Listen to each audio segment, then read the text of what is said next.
There was a lot of finger pointing today as to who's responsible for this major power outage. All that matters right now is turning the lights on for so many people.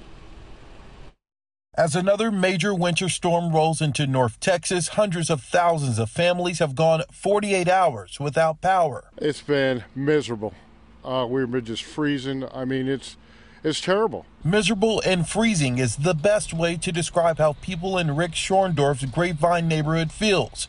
He has not had power since 4 a.m. Monday. I've been mad, and now I kind of look at the technology and everything we have nowadays. Come on, guys. This has been too long. Grapevine is one area of North Texas that appears to have had more than its share of what electric provider Encore said would be rotating outages.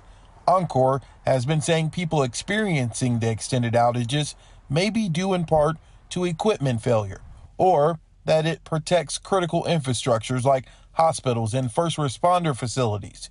But Tuesday, Encore indicated part of the problem is continuing to not get power generation from the Texas power grid operator, ERCOT. Encore appearing to point a finger at ERCOT. With that amount of customers that we have to drop, essentially it doesn't give us a lot of options to spread those out anymore. We don't have enough to be able to move those across the grid and still meet that direction to drop enough to keep the grid secure. So as soon as that generation changes, and as soon as there's more generation available, we're hopeful that we'll be able to then implement our regular rotating outages. And we're going to look to target those of the customers who have been without power the longest. ERCOT is ordering Encore and other electric providers to implement the blackouts.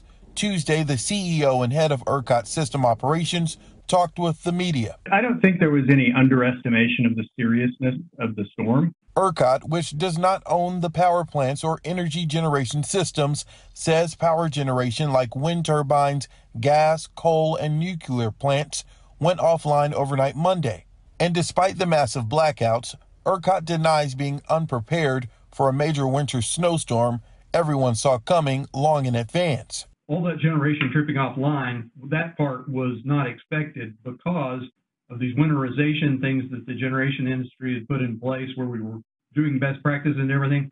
We implemented those after 2011. I talked to Governor Abbott Tuesday and asked him who he thinks is responsible.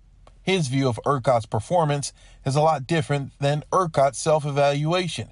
And the governor is calling for an investigation into ERCOT. ERCOT has not been able to provide us definitive information about when all power will be restored.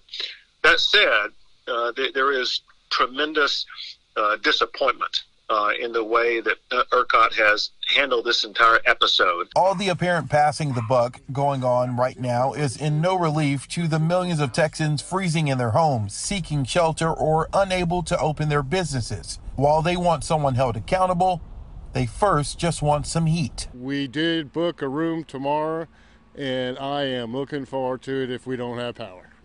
You can't move in until 3. It doesn't matter. That's all. I just want some warmth, a shower, and, peace and quiet, and maybe watch a little TV.